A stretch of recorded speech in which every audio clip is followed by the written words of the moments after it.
হাবিবাল্লাহ বলো ইয়া রাসূলাল্লাহ ইয়া হাবিবাল্লাহ সাদা ফুলকে প্রশ্ন করি রংটি কোথায় পেলে সাদা ফুলকে প্রশ্ন করি রংটি কোথায় পেলে নবীজির দাঁত মুবারক সাদা ছিল বলে তাই সাদা ফুলকে তুলে তুলে গেথে রাখলাম মালা হাসি মুখে পরাব তোমার হাজার ফুলের মালা আল্লাহুম্মা সাল্লি আলা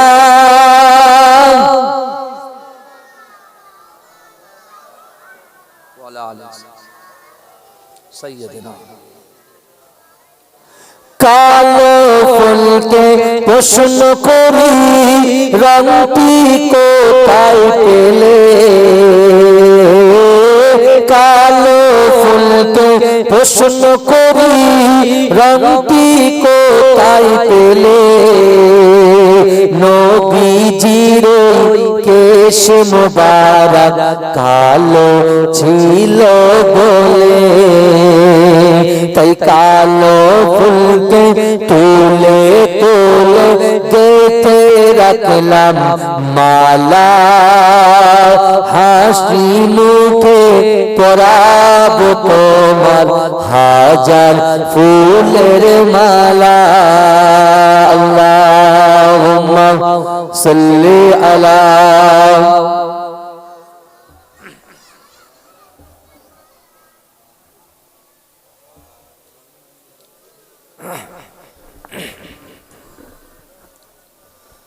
সকলে বলুন সাল্লাল্লাহু আলাইহি ওয়াসাল্লাম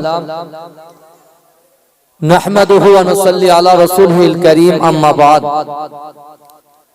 উপস্থিত আমার সম্মুখে বসে থাকা দিনদার ইমানদার আল্লাহওয়ালা মুরব্বী চাচা জানেরা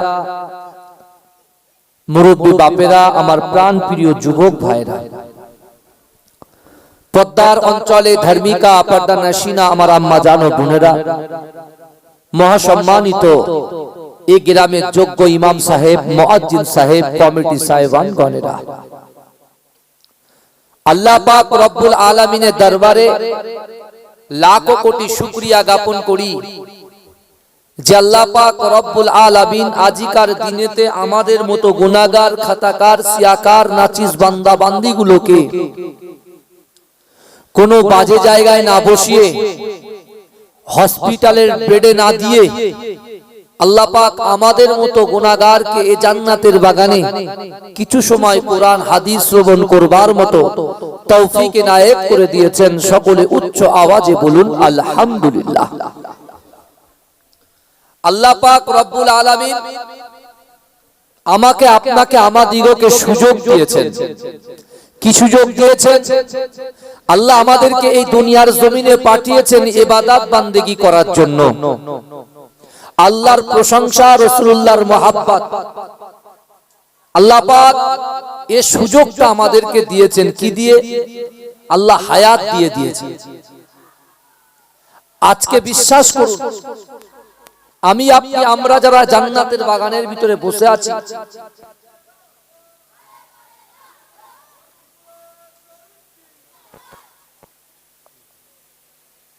আমার বাবাজিরা মাশাআল্লাহ আমার বাচ্চা বাচ্চা ছেলেরা ওরা খুব সুন্দর করে আসছেন এটাই তো হওয়ার দরকার তাকবীর দেন নারে তাকবীর নারে তাকবীর নারে তাকবীর মাসলাকে মুজাদ্দিদ জামান মুজাদ্দিদ জামানের হক সিলসিলা নারে তাকবীর আল্লাহ পাক আমাদেরকে দুনিয়ার জমিনে পাঠিয়েছেন ইবাদত বান্দিগি করার জন্য কিন্তু আল্লাহ আমাদেরকে সুযোগ দিয়েছেন কি সুযোগ দিয়েছেন সুযোগটা হলো আল্লাহ বলছে বান্দা তোমরা যে শুধু ইবাদত বান্দিগি করবে তা নয় দুনিয়াদারিও তোমাদের করতে হবে, কিন্তু দুনিয়াদারি করতে গেলে ইসলামের শরিয়াত মেনে দুনিয়াদারি করতে হবে।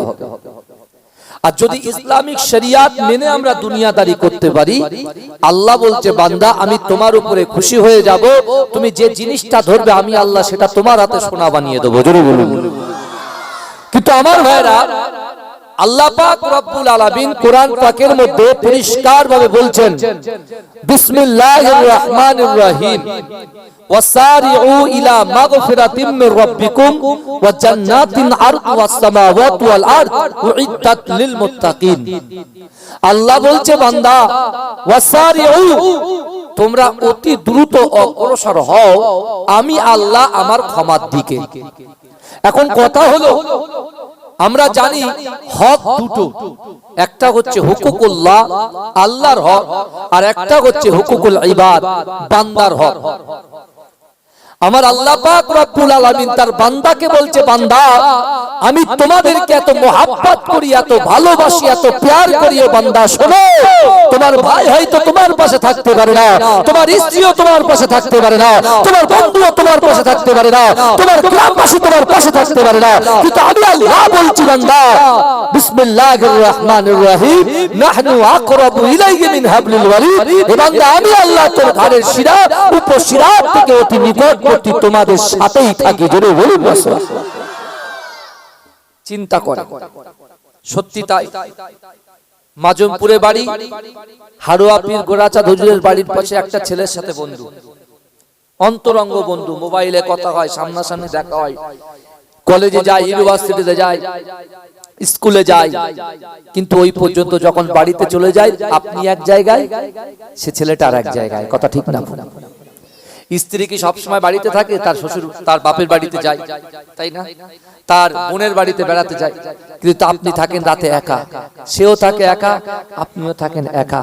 কিন্তু কথা হলো, যদি এখন বন্ধু দূরে আছে, আপনি দূরে আছেন, হঠাৎ করে যদি আপনার শরীর অসুস্থ হয়ে যায়, রাতের গভীরে, রাতের বেলা ফোনটা দিয়ে বলছেন, স্ত্রী তুমি কোথায়? এই কথাটা যে জিজ্ঞেস করবে, ফোনের রিং হয়ে হয়ে কেটে যাচ্ছে, কারণ স্ত্রী ঘুমের মধ্যে মগ্ন, বন্ধু ফোনের সুইচ অফ করে রেখেছে, এখন যাবো কার কাছে? আল্লাহ বলছে বান্দা তোমাদের যত বড় সমস্যা হোক না কেন, আমি আল্লাহ পাক রব্বুল আলামিন যদি বলি কুন হও ফায়াকুন, সঙ্গে সঙ্গে হয়ে যায়। তোমরা যদি সঠিকভাবে নিয়ম নীতি মেনে শরীয়তের দৃষ্টিকোণ দিয়ে তোমরা যদি সঠিকভাবে চলতে পারো, আর নামাজের পাটিতে আমি আল্লাহর কাছে তুমি যেটা চাইবে আমি আল্লাহ তোমার সেটাকে পূরণ করে দেবো। জোরে বলো, জোরে বলা যাবে? কিন্তু আমার ভাইরা, বিশ্বনবী রাসূল সাল্লাল্লাহু আলাইহি ওয়াসাল্লাম তিনি যখন ইসলাম প্রচার করছিলেন, হে যুবকেরা বিশ্বাস করেন, আল্লাহর রাসূল যখন ইসলাম প্রচার করছিলেন, আল্লাহর রাসূল যখন কোরআন তেলাওয়াত করছিলেন, ওই কোরআন শুনে সিদ্দিক আকবর হযরত আবু বকর সিদ্দিক রাদিয়াল্লাহু তাআলা আনহু, হযরত ওমর ফারুক রাদিয়াল্লাহু তাআলা আনহু, হযরত জায়েদ রাদিয়াল্লাহু তাআলা আনহু, হযরত শেখ খুদা আলী রাদিয়াল্লাহু তাআলা আনহু, হযরত উসমান গনি রাদিয়াল্লাহু তাআলা আনহু কোরআন শুনে রাসূলুল্লাহর হাতে হাত কলেমা পড়ে মুসলমান হয়ে গিয়েছিলেন। জোরে বলুন সুবহানাল্লাহ। এখন তো আমরা মুসলমানের দল মাশাআল্লাহ প্রচুর। তখন রাসূল যখন কোরআন নিয়ে সবেমাত্র মক্কা এসেছিল, রাসূল একা, কেউ নাই রাসূলুল্লাহর সাথে, কিন্তু রাসূলুল্লাহ সাল্লাল্লাহু আলাইহি ওয়াসাল্লাম তার নিজের নরম দিল দিয়ে মানুষের সঙ্গে সৎ ব্যবহার করে, সুমিষ্ট ভাষায় আলোচনা করে, কোরআন দিয়ে তাদেরকে বুঝিয়ে বুঝিয়ে বুঝিয়ে বুঝিয়ে বুঝিয়ে বুঝিয়ে বিশ্বনবী রাসূলুল্লাহ ইসলামের ঘরে নিয়ে এসেছিলেন। জোরে বলুন। কিন্তু আমার ভাইজানেরা, ও নবী পাকের উম্মতিরা, ও নবী দেওয়ানেরা, বিশ্বনবী রাসূলুল্লাহ সাল্লাল্লাহু আলাইহি ওয়াসাল্লাম যখন মক্কা জমিনে কাবা শরীফ তওয়াফ করলেন, আমার আল্লাহ পাক জিবরাইলকে পাঠিয়ে দিলেন, ও জিবরাইল চলে যাও, চলে যাও, আমার হাবিবুল্লাহর কাছে চলে যাও, আমার হাবিবুল্লাহকে বলো আমার হাবিবুল্লাহ যেন মক্কা ছেড়ে মদিনায় চলে যায়। ও যুবকেরা, এই মদিনাতে একজন পাগল ছিল, ও যুবকেরা আল্লাহর রাসূলকে মুহাব্বত করতে ভালোবাসতো, ও যুবকেরা তাওরাত কিতাবের পণ্ডিতদের কাছে শুনেছিল আখিরি জামানায় এমন একজন নবী আসবেন যার নাম হবে মুহাম্মদ, যার নাম হবে আহমদ, যে তার হাতে হাত দিয়ে কলেমা পড়বে, সেই মুহাম্মদুর রাসূলুল্লাহ কাল কিয়ামতের মুহাম্মদ ময়দানে আল্লাহ পাক রব্বুল আলামিনের কাছে এই উম্মতের জন্য জান্নাতের জন্য সুপারিশ করবে। এজন্য বলুন না সুবহানাল্লাহ। বড় বড় পণ্ডিতেরা তাওরাত কিতাবে জেনেছিল যে একজন নবী আসবে, যে নবীর নাম হবে মুহাম্মাদুর রাসূলুল্লাহ সাল্লাল্লাহু আলাইহি ওয়াসাল্লাম, এবং তার হাতে যারা হাত দেবে তারা সাফাত ছাড়া কেউ জান্নাতে যেতে পারবে না। জোরে বলে আমার ভাইজানেরা, ও নবী পাকের উম্মত উম্মতিরা, ও নবীর দেওয়ানরা, বিশ্ব নবী রাসূলুল্লাহ সাল্লাল্লাহু আলাইহি ওয়াসাল্লাম মদিনা শরীফে চলে গেলেন। আল্লাহ রাসূলের মদিনা শরীফে যাওয়ার পরে আল্লাহ রাসূলের হাতে হাত দিয়ে অনেক বাচ্চা বাচ্চা যুবক ছেলেরা আমার দয়াল নবীর হাতে হাত দিয়ে কলেমা পড়ে মুসলমান হয়ে গিয়েছিল। কিন্তু যুবকেরা, ও নবী পাকের উম্মত উম্মতিরা, আল্লাহ রাসূল মদিনার মসজিদে নববী শরীফে বলেছিলেন, ইয়া সাহাবারা লা ইউমিনু আহাদুকুম হাত্তা আকুনা আহাব্বা ইলাইহি মিন ওয়ালিদিহি ওয়া ওয়ালাদিহি ওয়ান নাস আজমাইন। ইয়া সাহাবারা, তোমরা ততক্ষণ পর্যন্ত পূর্ণ ঈমানদার হতে পারবে না যতক্ষণ পর্যন্ত তোমাদের পিতা মাতা, তোমাদের সন্তান সন্ততি, তোমাদের আত্মীয় পরিজন, প্রবাসী গ্রামবাসী সকলের থেকে আমি রাসূলুল্লাহকে মুহাব্বত করতে হবে। যদি মুহাব্বত করতে পারো তাহলে তোমরা হবে ঈমানদার। জোরে বলেন ও যুবকেরা, ও নবী পাকের উম্মত উম্মতিরা, আল্লাহ রাসূল সাল্লাল্লাহু আলাইহি ওয়াসাল্লাম মদিনায় পদার্পণ করেছেন। সাহাবারা যারা আমল করে রাসূলুল্লাহকে মুহাব্বত করত, আমল করে 70 বছর 80 বছর ধরে যে রাসূলুল্লাহর অপেক্ষায় ছিলেন, এই যুবকেরা সকল মানুষের কানে যখন চলে যায় আব্দুল্লাহর বেটা মুহাম্মদুর রাসূলুল্লাহ মদিনায় পদার্পণ করেছেন। এই যুবকেরা আল্লাহর রাসূলের একজন সাহাবা ছিলেন, মস্ত বড় সাহাবা, যার নাম হচ্ছে সালমান ফারসি রাদিয়াল্লাহু তাআলা আনহু। এই যুবকেরা কিতাবের মধ্যে লেখা আছে 280 বছর অর্থাৎ 350 বছর তিনি হায়াতে ছিলেন। কিন্তু এই যুবকেরা, নবী পাকের উম্মত উম্মতিরা, এই সালমান ফারসি এক সময় খ্রিস্টান ছিলেন। এই সালমান ফারসি একটা করে ধর্ম ত্যাগ করতে করতে, ধর্ম পরিবর্তন করতে করতে এই তাওরাত কিতাবের আলেমদের কাছে যখন চলে যায়, এই যুবকরা এই তাওরাত কিতাবের আলেমেরা বলেছিলেন, না না না, মদিনা শরীফে এমন একটা সময়ে এমন একজন মহামানবের আবির্ভাব হবে যে তাকে দেখলে দেখার সাথে সাথে আমার আল্লাহ পাক ওই সকল ব্যক্তির কবিরা গুনাহগুলো ক্ষমা করে দেবে। জোরে বলবেন না সুবহানাল্লাহ। চিৎকার দিয়ে বলা যাবে না সুবহানাল্লাহ। নারে দেখবে, নারে দেখবে। আমার বাবাজিরা ভাইরা ভালো করে বোঝার চেষ্টা করে। এই হযরত সালমান ফারসি সম্পর্কে বলতে গেলে, ওই সালমান ফারসি যেদিন বিশ্ব নবী রাসূলুল্লাহ সাল্লাল্লাহু আলাইহি ওয়াসাল্লামের প্রেমে পড়েছিল, কিন্তু সে যে রাসূলুল্লাহর দরবারে এসে রাসূলুল্লাহর পাশে বসে বসে আল্লাহর রাসূলের কোরআন হাদিসের বয়ান শুনবে, এই ক্ষমতা তার ছিল না। কারণ আগে গোলাম কেনা বেচা হতো। এই বুঝতে পেরেছেন? আগে গোলাম কেনা বেচা হতো। অর্থাৎ এই সালমান ফারসি একজনের কি ছিলেন? গোলাম ছিলেন। একজনা নকার ছিল, নকার, কাজের মানুষ। এই সালমান ফারসি একজন পাপিষ্ঠ, নালায়েক, পাপিষ্ঠ ব্যক্তির তার অধীনে গোলাম ছিলেন এই সালমান ফারসি।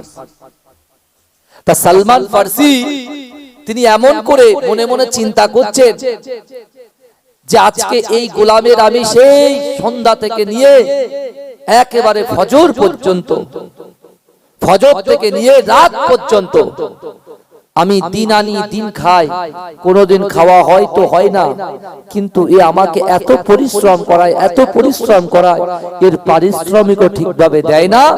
কিন্তু আমাকে বিশ্বনবী মুহাম্মদ মুস্তাফা সাল্লাল্লাহু আলাইহি ওয়াসাল্লাম যে মদিনার জমিনে এসেছেন, সেই রাসূলুল্লাহর কাছে গিয়ে যে একটু বসবো, সেই পারমিশন পর্যন্ত দেয় না। মনে বড় ব্যথা, মনে বড় ব্যথা।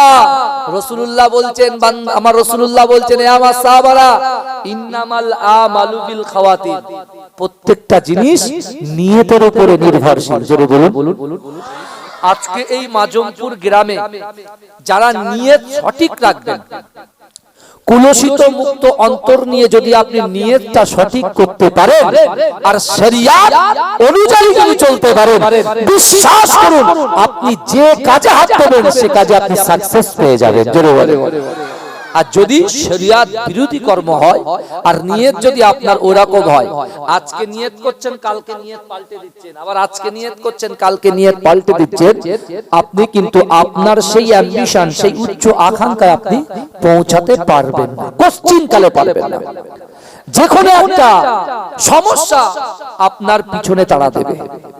কিন্তু সালমান ফারসি রাদিয়াল্লাহু তাআলা আনহু তিনি যে এক একটা নবী পয়গম্বরের জামানা থেকে এসে কিতাব পড়তে পড়তে তিনি যখন সত্যি ধর্মের সন্ধান পেলেন, তিনি ঘুরতে ঘুরতে ঘুরতে ঘুরতে ঘুরতে ঘুরতে সোজা চলে আসলেন মদিনায়, এসে ওই গোলামি করতে শুরু করলেন।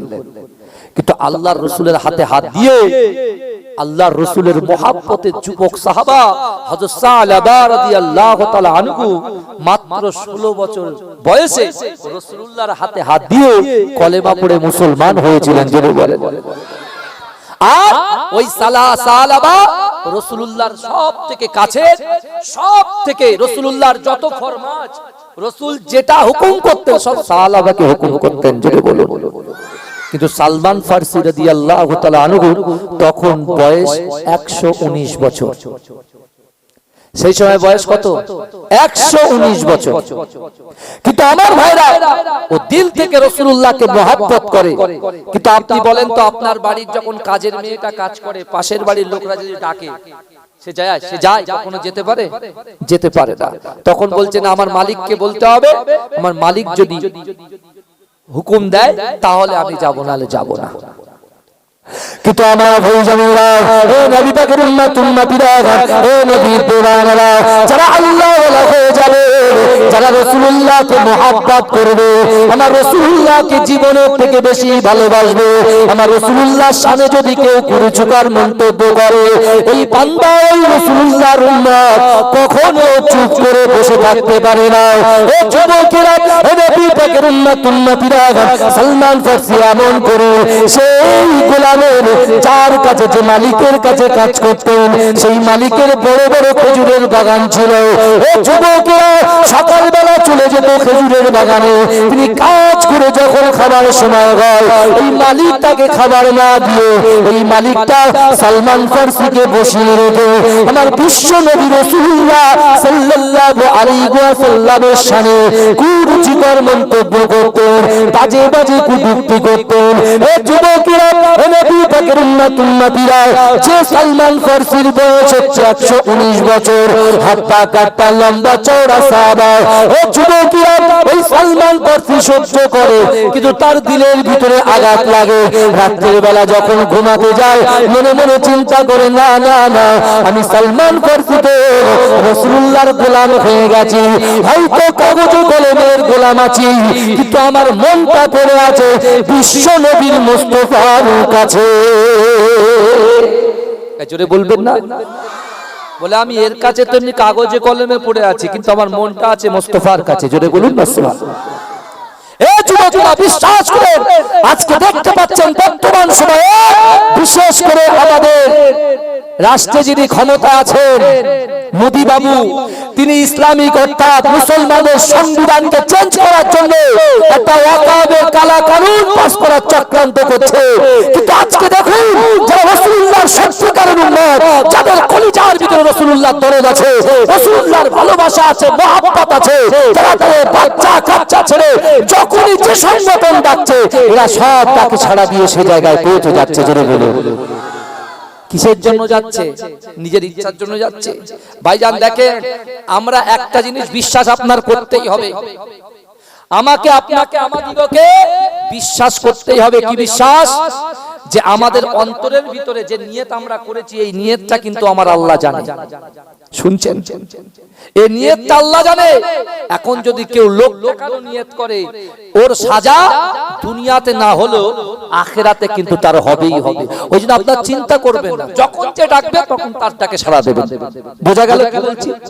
কারণ একবার ও করে দিলে সে সম্পত্তি কারোর হয় না, তার একটা মুতাআল্লি থাকে। সেই মুতাআল্লি ঠিক করে সে কি করবে না করবে, কথা ঠিক না ভুল? কিন্তু আমার ভাই জানেন, এখন বর্তমানে হঠাৎ করে আমাদের বাপ-দাদা, আপনার বাপ-দাদা 14 পুরুষরা মাথার ঘাম পায়ে ফেলে তারা একটু একটু করে দিনের স্বার্থে এমন করে তারা সাদকায়ে জারিয়া হিসাবে কেউ মসজিদের জায়গা দিয়ে গেছে, কেউ মাদ্রাসার জায়গা দিয়ে গেছে, কেউ খানকার জায়গা দিয়ে গেছে, কেউ মক্তবের জায়গা দিয়ে গেছে, আর আজকে বড় বড় কবরস্থানগুলো তাদের জায়গাগুলো দিয়ে গেছে। আর এরা কি করছে? এরা মনে মনে ভাবছে এই জায়গাগুলো নিয়ে ব্যবসা করবে। আপনি নিউ টাউনে গেছেন, ভাই মাইকটা ঠিক করেন না, গলা টানছে। আমার ভাইরা ভালো করে কথা একটু ভাসিয়ে দেন, ভালো করে। আমার বাবাজিরা ভালো, ভাইরা বোনেরা ভালো করে দেখেন। আপনি নিউ টাউনে গেছেন, নিউ টাউনে 2 কাঠা জমির দাম কত? আমার ওই ভাই জিজ্ঞেস করেন, বলে দেবেন। 2 কাঠা জমির দাম 80 লক্ষ টাকা, 2 কোটি টাকা, 1 কোটি টাকা। বুঝতে পারছেন না? এখন মোদি বাবু ভাবছে নোট বদল করে তো সব ঠান্ডা করে দিয়েছি, এবার জমিটাকে এবার নিজের কাছে নিতে হবে। বুঝতে পেরেছেন? এই রেলওয়ে যতটা না জায়গা, তার থেকে আমাদের হক সম্পত্তি সব থেকে বেশি। জোরে বলবেন, এই জোরে বলবেন না সুবহানাল্লাহ। আরে বাবা, মুসলমানরা রাজত্ব করেছে বহু বছর, কিন্তু মুসলমানরা কাউকে ক্ষতি করেনি। আমার রাসূলুল্লাহর আদর্শ এটা। কোন গায়ের কম যদি মুসলমান পড়া এসে হাতটা পাতে, আমার এই মুসলমান পড়ার লোকটা কিন্তু তাকে তাড়িয়ে দেয় না, তাকে এমন করে একটা খুঁটিতে বেঁধে তাকে মার দেয় না, তাকে বরঞ্চ বসিয়ে 1 গ্লাস পানি পান করিয়ে কিছু টাকা দিয়ে তাকে বিদায় দেয়। কথা ঠিক না ভুল? কিন্তু আপনি দেখেন যে রাজনীতি এখন বর্তমান চলছে আমাদের ইন্টারন্যাশনাল রাজনীতিতে, বিশ্বাস করুন এখন তো বিশাল খারাপ অবস্থা, নাজুক অবস্থা। কিন্তু আমার ভাইরা, আপনি চিন্তা করুন, আল্লাহ রাসূল সাল্লাল্লাহু আলাইহি ওয়াসাল্লামের মহব্বতে পাগল হয়ে যে সালমান ফারসিকে আল্লাহ তাকে কত ইজ্জত সম্মান দিচ্ছে, দেখেন তার হায়াতটা কত বাড়িয়ে দিচ্ছে। আমার আল্লাহ চান সালমান এসে আমার রাসূলুল্লাহর হাতে হাত দিয়ে কলেমা পড়ে মুসলমান হয়ে যাক। যদি বলে সালমান ফারসি কদিন ধরে রাতের অন্ধকারে চুপি চুপি চিন্তা করে যে আল্লাহ রাসূল কি রকম কুরুচিকর মন্তব্য করবে, আর আমি রাসূলুল্লাহর মহব্বত করে আমি চুপ করে বসে থাকব। এই দেখবেন এক একটা নেতার কাছে না, আমি নিজে চামড়া চোখে শুনেছি, চামড়া চোখে দেখেছি এবং শুনেছি, এক একটা নেতার কাছে কর্মীরা গিয়ে বলে, নেতা সাহেব আপনাকে না বাপ তুলে গাল দিয়েছে, মা তুলে গালাগাল করেছে। তা নেতা জিজ্ঞেস করে তুই কি করলি? বলে আমি বললাম ছেড়ে দিলাম, আর কি করব। নেতা বলে তুই আমার থেকে, আমার এখান থেকে দূর হ, বেরো এখান থেকে, যা, তুই ঘরও পাবি না, কিছু পাবি না, তুই বেরো এখান থেকে। বলে কেন? বলে আমার মা বাপ তুলে গাল দিয়েছে, তুই আমার বলছিস তুই আমার অনুসারী, তুই আমাকে ভালোবাসিস, তুই তাকে মেরে দাঁত ফাত ফেলে দিয়ে তুই আমার কাছে আসতে পারলি না? তাহলে যা দেখার আমি দেখে নিতাম।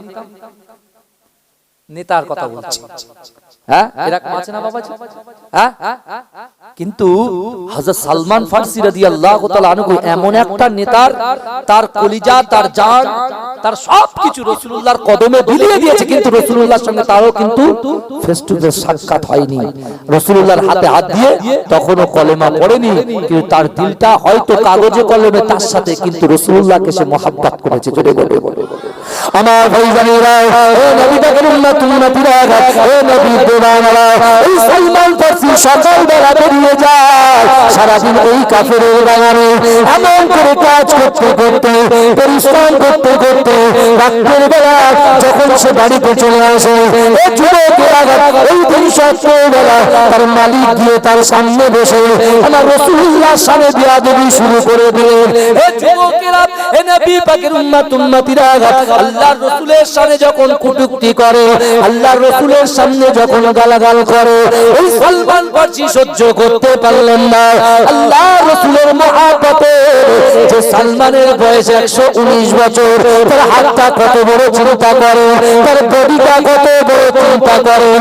এই যুবকেরা, এই সালমান ফারসি বলছে যাই হবে, জীবন যদি তাকে থাক না হয় না তার, কিন্তু রাসূলুল্লাহর সামনে বেয়াদবি বরদাস্ত করতে পারবো না। তার স্টেজকে এত জোরে থাপ্পড় মারলো, এত জোরে আঘাত করলো, তার শেষটা বেহুশে জমিনে পড়ে গেল। যুবকেরা, এই সমাজে আপনি দেখতে পারেন একটা মানুষ ঝগড়া যখন শুরু হবে, কার দোষ আছে কার দোষ নাই এটা দেখবে না। মানুষ কি করবে, তার নিজের স্বার্থ সিদ্ধি করার জন্য মানুষের উপরে আঘাত করা শুরু করে দেয়। এই যুবকেরা, এই গোলাম সালমান ফারসি যখন তার শেখকে মারলো, তার মালিককে মারলো, তার মালিকের লোকগুলো, মালিকের বাড়ির লোকগুলো, মালিকের পড়োশির লোকগুলো, আল্লাহ রাসূলের সাহাবা হযরত সালমান ফারসিকে ধরে এত মারা মারলো, সালমান ফারসি উঠতে পারে না, সালমান ফারসি লড়তে পারে না। ও যুবকেরা, নবী পাকের উম্মতিয়া সালমান ফারসি আল্লাহকে বলে, আল্লাহ পাক, না না না, আমি তো রাসূলুল্লাহর মুহাব্বত করি, রাসূলুল্লাহকে ভালোবাসি, কিন্তু আমার রাসূলুল্লাহকে নামে কুরুচিকর মন্তব্য করে আমি সালমান সহ্য করতে পারি না। আল্লাহ, আমি তাকে একটা চড় মেরে দিয়েছি। ও যুবকেরা, আল্লাহকে বলছে, আল্লাহ পাক, আমি একটা চড় মারার কারণে একজন নয় দুজন নয়, ম্যাক্সিমাম 350 লোক আমি সালমানকে আঘাত করেছে।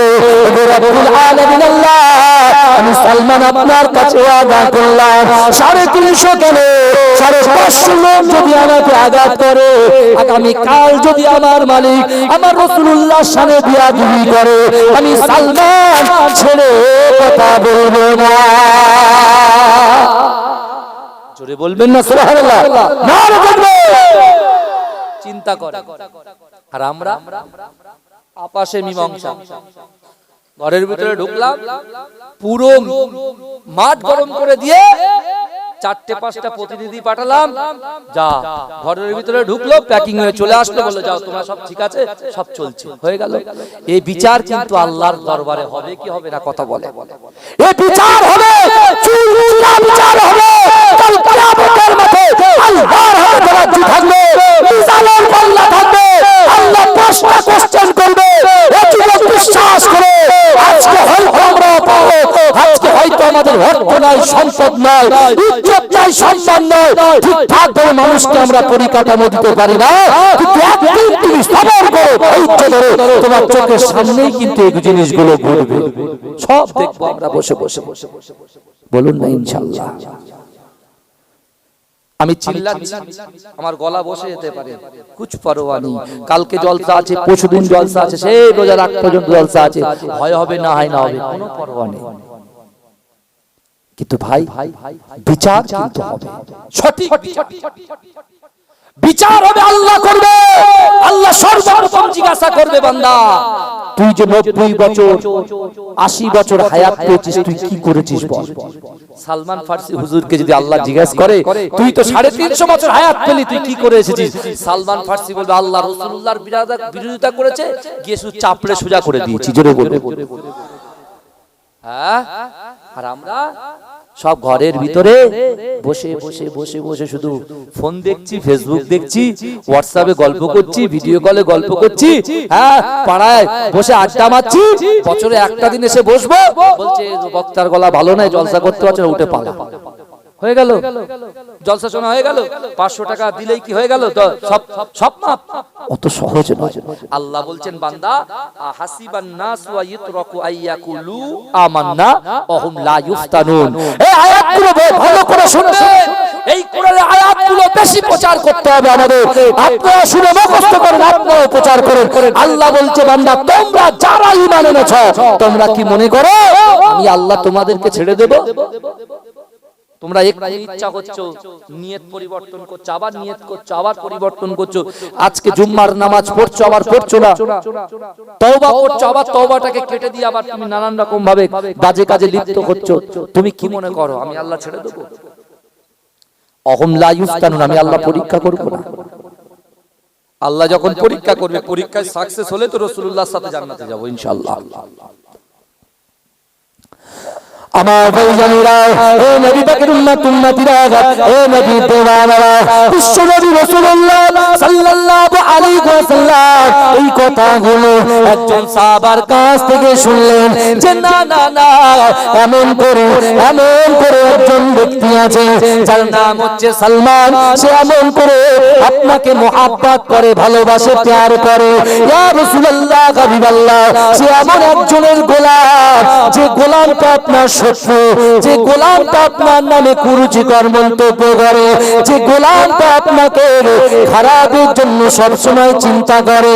ইয়া রাসূলুল্লাহ, হাবিবাল্লাহ, আমি দেখে এসেছি সে নিজে যখন আপনার নামে কুরুচিকর মন্তব্য করে, থাকতে না পেরে সে তখন তার মালিককে আঘাত করে, আর তার মালিকরা মিলে, মালিকের লোকজন মিলে তাকে এত আঘাত দেয়, সে এমন করে 2 ঘন্টা 10 ঘন্টার বেহুশ অবস্থায় পড়ে থাকে। হে যুবকেরা, হে নবী পাকের উম্মতিরা, এই সালমান ফারসির জন্য আল্লাহ রাসূলের অন্তরে জায়গা হয়ে গেল। কিন্তু যুবকেরা, সালমান তো রাসূলুল্লাহর কাছে আসতে পারে না। হে যুবকেরা, একদিন রাত্রেবেলা আবার পুনরায় তার মালিক সালমান ফারসির সামনে আমার রাসূলুল্লাহর সামনে বিয়াদবি করতে করতে আমার রাসূলুল্লাহর খানদান তুলে যখন একটা বাজে কথা বলেছে, কুরুচিকর মন্তব্য করেছে, সালমান আর বরদাস্ত করলেন না। সালমান তো আল্লাহকে বলেছিল, আল্লাহ আমি সব কিছু সহ্য করতে পারি, আমার রাসূলুল্লাহর কুরুচিকর মন্তব্য করবে আমি সালমান কখনো সহ্য করতে পারবো না, সহ্য করতে পারবো না। যেই রাসূলুল্লাহর খানদানের উপরে কথা বলেছে, সালমান ফারসি সেদিন তো মেরেছিল আসতে, মালিক হয় তার কাছে নকর হিসেবে থাকে, হ্যাঁ মালিক খাবার দেয়, সবকিছু দেয়, তার ভিতরে একটু ছিল, কিন্তু এবারে একদম এত জোরে মেরেছে মালিক মাথা ঘুরে পড়ে গেছে। যেই পড়ে গেছে পুরো গ্রামের লোক বলছে একজন চাকর সে তার মালিককে মারলো, এত বড় সাহস। আর তখন তো মদিনায় মানে বুঝতে পাচ্ছেন রাসূলুল্লাহ গিয়েছেন সবে সবে, হ্যাঁ তারা সবাই মিলে কি করলেন, সালমান ফারসিকে এত মারলেন সালমান ফারসি বেহুশ। কিন্তু আমার বাবাজিরা, ও নবী পাকের উম্মতিরা, ও নবীর দেওয়ানারা, এই সালমান ফারসি যখন হুঁশ করল, ও যুবকেরা, সালমান বলছে না না না, এইভাবে মারতে যদি আমাকে মৃত্যুবরণ করতে হয়, আল্লাহ রাসূলের হাতে হাত দিয়ে কলেমা পড়ে মুসলমান হব কেমন করে? না না না, আমার যেখানে খেয়েছি আমি আর বরদাস্ত করব না, না না না। এই সালমান ফারসি আল্লাহ রাসূলের দরবারে হিজরাতে আস্তে আস্তে পার করে ভর করে বসে আল্লাহর রাসূলের দরবারে এসে আমার রাসূলুল্লাহর কদমে বসে গেলেন। ও যুবকেরা, হে নবী পাকের উম্মতিরা, হে নবীর দেওয়ানারা, একটু ভালো করে চিন্তা করো আল্লাহর রাসূলকে কত মহব্বত করেছিল, আর বর্তমানে আমরা রাসূলুল্লাহকে কেমন মহব্বত করি। ও যুবকেরা, হে নবী পাকের উম্মতিরা, হে নবীর দিওয়ানারা, এই সালমান ফারসি আল্লাহর রাসূলের কাছে এসে আল্লাহর রাসূলের সামনে কাঁদতে বললেন, ইয়া রাসূলুল্লাহ, হাবিবাল্লাহ, না না না, আমি তো আমার জীবনের থেকে, আমি আমার সন্তানের থেকে, আমি আমার পরিবারের থেকে, আমি আমার গ্রামবাসীর থেকে সব থেকে বেশি আপনাকে মহব্বত করি, আপনি আমাকে কবুল করে নেন, আপনার হাতে হাত দিয়ে কলেমা পড়ে মুসলমান বানিয়ে নেন। এ যুবকেরা, আল্লাহ পাক রব্বুল আলামিন আমার দয়ার নবীকে ওমা আরসালনাকা ইল্লা রাহমাতাল লিল আলামিন করে পাঠিয়েছে। এ যুবকেরা, আমার রাসূলুল্লাহর আদর্শ কেমন দেখেন, আমার রাসূলুল্লাহর চরিত্র কেমন দেখেন, আমার রাসূলুল্লাহর গঠন কেমন দেখেন। এ যুবকেরা, এই সালমান ফারসির হাতে হাত দিয়ে আল্লাহর রাসূল কলেমা পড়িয়ে দিলেন। সালমান ফারসিকে জিজ্ঞাসা করলো, বাবা সালমান কি হয়েছে? বলছেন না না না, ইয়া রাসূলুল্লাহ, হাবিবাল্লাহ, আমি এমন করে সারাদিন কাজকর্ম করার পরে সময় আমার মালিক খানা না দিয়ে এমন করে সে একটা চেয়ার নিয়ে বসে আমার সামনে আপনার সামনে বিয়াদবি করে। করে, আপনার সামনে কুযুক্তিকর মন্তব্য করে। ইয়া রাসূলুল্লাহ, হাবিবাল্লাহ, আমি কিছু বলি নাই, তো একদিন আপনার নামে যখন একটা বাজে কুরুচিকর মন্তব্য করেছে, আমি থাকতে না পেরে তাকে একটা চড় মেরে দিয়েছি, আর বেহুশ হয়ে গিয়েছে। আর তার বাড়ির লোকজন গ্রামবাসী মিলে আমাকে এত আঘাত করেছে, আমি সালমান বেহুশ হয়ে রাতে পড়েছিলাম, কেউ আমাকে দেখতে আসে না, কেউ দেখতে আসে। রাসূলুল্লাহ কি বললেন জানেন? রাসূলুল্লাহ তো এই কথা বলেন যে আমার সাহাবারা যাও, চলো তরোয়াল ধরো, লাঠি সোটা নাও, চলো। সালমান সে আমার অনুসারী, সে আমাকে ভালোবাসে, আর আমার লোককে মেরেছে, চলো মেরে আসে। রাসূলুল্লাহ বলেছেন, সালমান, ওরা তো তোমাকে কিছু বলছে না, ওরা তো আমার কথা বলছে, আমার খানদানের কথা বলছে, আমি রাসূলুল্লাহর বিরোধিতা করছে, তুমি এত মাথা গরম করছো কেন? তোমার মালিকের কাছে যাও, মালিক যেভাবে বলে সেভাবে কাজ করো, কিন্তু তুমি মালিকের উপর আর রাগ দেখাবে না, যাও। জোরে বলবেন না? এই আমার রাসূলুল্লাহ আদর্শ দেখেন, এমনি এমনি সারা বিশ্বের জমিনে প্রত্যেকটা কান্ট্রিতে এমনি ইসলাম পৌঁছেছে, এমনি এমনি ইসলাম পৌঁছেছে। আমার ভাইরা, আমার রাসূলুল্লাহর কত কষ্ট করতে হয়েছে, মেহনত করতে হয়েছে। সেই বিশ্ব নবী মুস্তাফা জানে রাহমাত সালমানকে নিজে হাতে এক লোটা পানি নিয়ে তার গায়ে যে ময়লাগুলো ছিল, রাহমাতাল লিল আলামিন নবী আমার তার গায়ের ময়লাগুলো নিজে ধুয়ে দিয়ে পরিষ্কার করে দিলেন। জোরে বলবেন না ভাই? আমার রাসূলুল্লাহ দেখেন, রাসূলুল্লাহ চোখ দিয়ে পানি পড়ছে, রাসূলুল্লাহ হাতটা ধরে রেখেছে, সালমান, ইয়া রাসূলুল্লাহ, আমি আপনার গোলামি করতে চাই ইয়া রাসূলুল্লাহ। আল্লাহ রাসূল বলছে, তুমি একজনের গোলাম, তুমি একজনা, সে তোমাকে কিনে রেখেছে, আমি তো জোর জবরদস্তি তোমাকে নিতে পারবো না। এই উমাইয়া যখন বিলাল হুজুরকে এত মার মারছিল, তা বিলাল হুজুরকে কিনে নিয়েছিল কে? বলেন, হযরত আবু বকর সিদ্দিক রাদিয়াল্লাহু তাআলা আনহু। জোরে বলুন সুবহানাল্লাহ। তা বিলাল হুজুরকে যিনি কিনে নিয়েছেন, কিনে তিনি কি তারপরে গোলাম রেখেছিলেন না আজাদ করে দিয়েছিলেন? আজাদ করে দিয়েছিলেন। জোরে বলুন।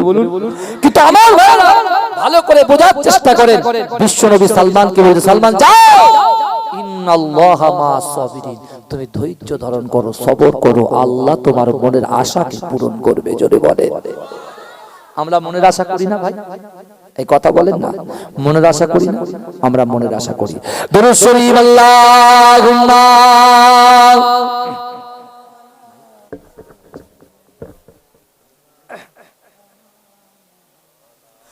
ওরে ভূমি মদিনার ভূমি, ওরে ও মাটি মদিনার মাটি, দুই দিকে দুই সাথী হায়, বিচকানে আমার নবী জিন্দা শুয়ে রায়। নারে তাকবীর, নারে তাকবীর। মাসলাকে মুজাদ্দিদ জামান আমার প্রাণ প্রিয় শাহনাজ ভাই বলুন জিন্দাবাদ। নারে তাকবীর, নারে তাকবীর।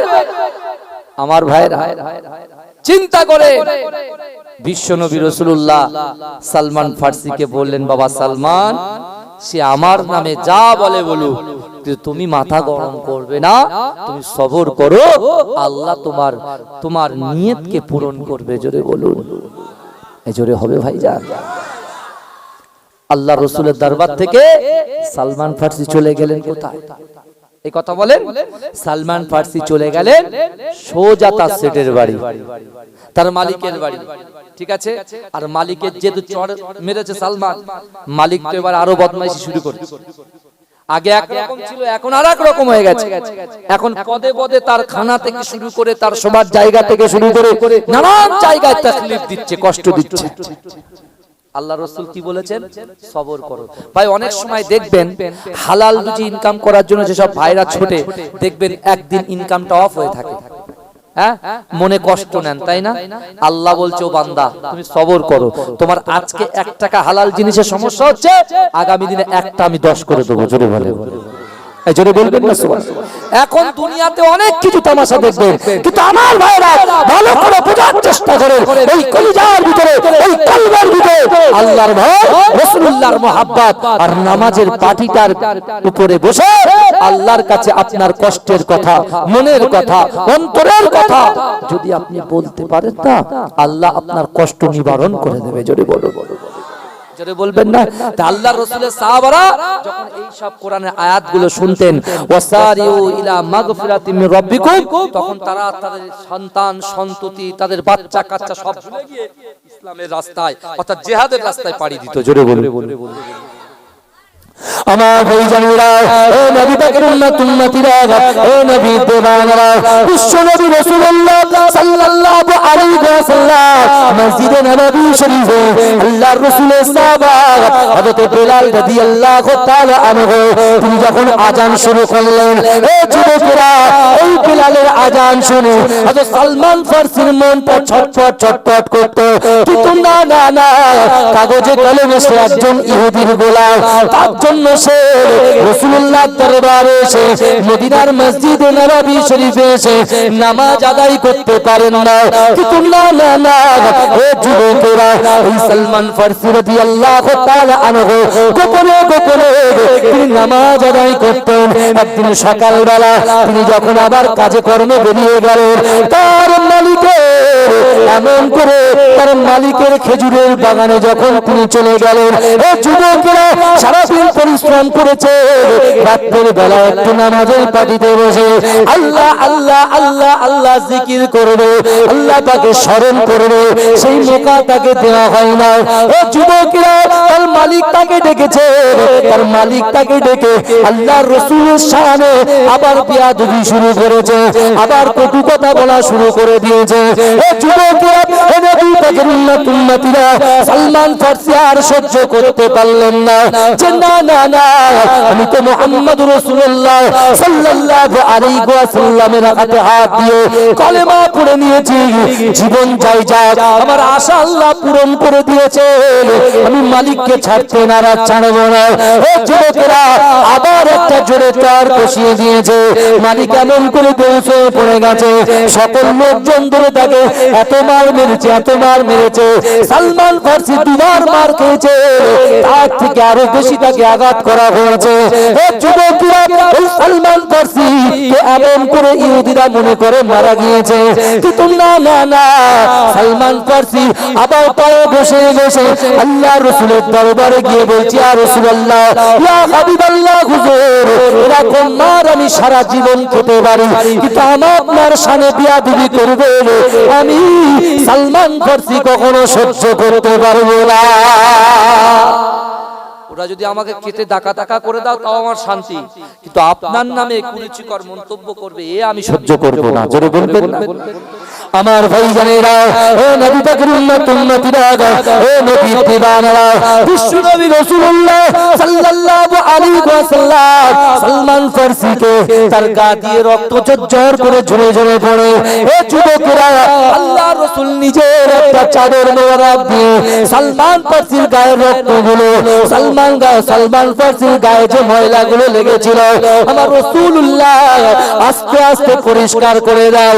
ও যুবকেরা, হে নবী পাকের উম্মতিরা, আল্লাহর রাসূল সালমান ফারসিকে জড়িয়ে ধরে, সালমান ফারসি উঠতে পারে না।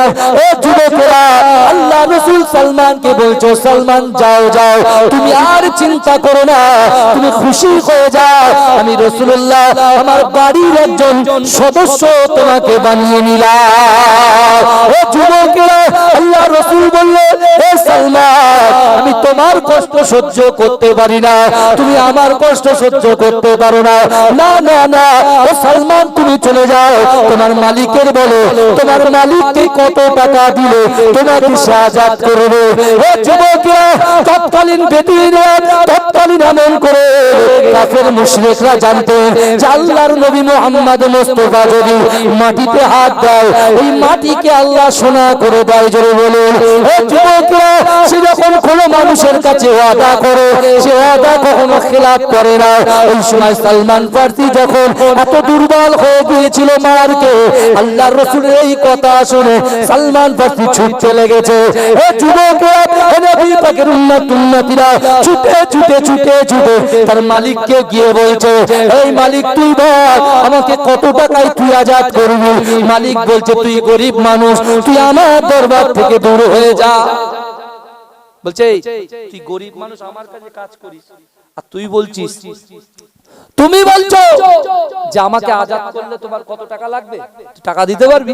বলছে, খবরদার, এমন একজন পাওয়ার ব্যাংকের হাতে হাত দিয়েছি, এমনি আমার গায়ের শক্তি এখন আরো দ্বিগুণ বেড়ে গেছে। জোরে বলুন। মুখ সামনে নরম ভাবে কথা বল, নরম ভাবে, কারণ মুহাম্মদ মুস্তাফা সাল্লাল্লাহু আলাইহি ওয়াসাল্লাম তিনি বলেছেন যে কত টাকায় তুই আমাকে আজাদ করবি? ও বলছো, আচ্ছা মুহাম্মদ মুস্তাফা যিনি মক্কা থেকে মদিনায় এসেছে, ওই মুহাম্মদ মুস্তাফা তোমার আজাদ করার জন্য যা কিছু লাগবে উনি দেবে? বলছে হ্যাঁ। বলে, তাহলে তো আমি যা চাইবো তাই পাবো। এই শুনছেন তো আপনারা? অসুবিধা হচ্ছে না তো? আজকে মনটা খুব খারাপ ভাই, বিশ্বাস করে। আমি জানি না আমি কি বলছি, আমি আমার লাইনে আছি কিনা বেলাইনে আছি আমি বলতে পারবো না ভাই, কারণ আমার 7 বছরের সঙ্গী যাকে খুব মহব্বত করি, আমার আক্কাস ভাই, আল্লাহ তাকে জান্নাত নসিব করুন, বলুন আমিন। কি মহব্বত করতো ভাই, বিশ্বাস, জিন্দেগিতে কোনো মানুষের কথা শুনতো না আমার ছাড়া। বুঝতে পারছেন? ওর আব্বু বলতো, হুজুর আমার কথা শুনে না, আপনার কথা শুনে। বুঝতে পেরেছেন? ওর বাড়ির পাশে একটা মসজিদ হচ্ছে, আমি বলছি দেখ নামাজটা তো ঠিকঠাক করে পড়তে হবে নাকি? মানুষের কাছে বলছি, রাত্রিবেলায় হাঁ করে বেরিয়ে যাচ্ছি, তা মসজিদ একটু দাঁড়াবি না? বলে হুজুর অবশ্যই দাঁড়াতে হবে। তো দাঁড়া। আমি নেমে গেলাম, ও বসে থাকে। ও বলছে, আমি কি ব্যাপার, তুই হুজুরের সাথে থাকিস, তুই নামাজ পড়বি না? বলছে, হুজুর একটা কথা বলবো, নিয়ত আমি করেছি, আমার মুখে দাড়ি নেই, আমি দাড়ি রাখছি। সত্যি দাড়ি রাখছিল, দাড়ি অবস্থায় গেছে আল্লাহ।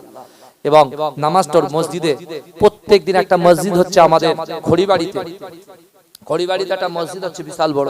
ওই মসজিদে ও নিজে গিয়ে, ওর কষ্ট থাকা সত্ত্বেও ওই মসজিদে গিয়ে সে পড়ে থাকতো, কাজে লাগতো, নিজে নিজে কাজ করে দিত। জোরে বলুন না সুবহানাল্লাহ।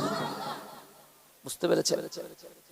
এরকম অনেক ছেলে আছে যারা আমাদের সামনে ঘুরতো, দাঁড়িয়ে পেশাব করতো, মাথায় টুপি দিত না, কিন্তু আমাদের সাথে আসার জন্য, বুঝতে পেরেছেন, সে নিজে নিজেই, বলিনি কোনোদিন, সে নিজে নিজেই পরিবর্তন হয়ে যাচ্ছে। আরে কি রে, তুই দাঁড়িয়ে পেশাব করে গাড়িতে দেখছিস, তুই দাঁড়িয়ে পেশাব করছিলিস? বলে হুজুর আমার ভুল হয়ে গেছে, আর কোনোদিন করবো না। বুঝতে পারছেন না? খারাপ ছেলে ভালো, ওই জন্য না কাউকে ছোট করতে নেই ভাইজান, কাউকে ছোট করতে নেই। একদিন যাকে আপনি ছোট চোখে দেখবেন, আল্লাহ তাকে বড় করে দেবে। জোরে বলুন। আবার একদিন আপনাকেই তার কাছে যেতে হবে। ওই যে জিন্দেগিতে আল্লাহ রাসূল কাউকে ছোট করতেন না। আল্লাহ রাসূল ইচ্ছা করলে তো সালমানকে নিজের কাছে রাখতে পারতেন কি পারতেন না? কিন্তু আল্লাহ রাসূল বলছেন না, শরিয়ত হলো এটাই যে সে তার গোলাম ছিল, তার কাছ থেকে আমি কিনে নেব, ওটা হবে হালাল। আর তার কাছ থেকে জোর জবরদস্তি নিয়ে আসে, ওটা হবে হারাম। আর আল্লাহ তো চুলচিরা হিসাব নেবে, প্রথমে বলেছিল। আমার ভাইরা, আমার বাবাজিরা, ওই সময় সালমান ফারসি গিয়ে বলছে, তোমার কি লাগবে বল। ইহুদি বলছে, একদিন সময় লাগবে। কদিন সময় লাগবে? এই কথা বলে, একদিন সময় লাগবে।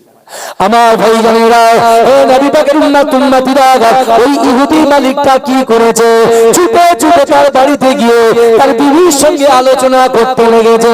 না না না, আমার নওকরকে এমন করে খালাস করতে হবে, আমার নওকরকে ছেড়ে দিতে হবে। কিন্তু মুহাম্মদুর রাসূলুল্লাহ সাল্লাল্লাহু আলাইহি ওয়াসাল্লাম যা কিছু চাইবে তার তরফ থেকে আমি পাবো। কিন্তু না না না, সালমান ফারসি তো একটা হাট্টা গাট্টা চেহারার মানুষ, সে এমন করে 20 জনের কাজ একা করে দিত। না না, তাকে তো ছাড়া যাবে না, কিন্তু সে তো মুহাম্মাদের গোলাম হয়ে গিয়েছে, সে আমাকে আঘাত করছে।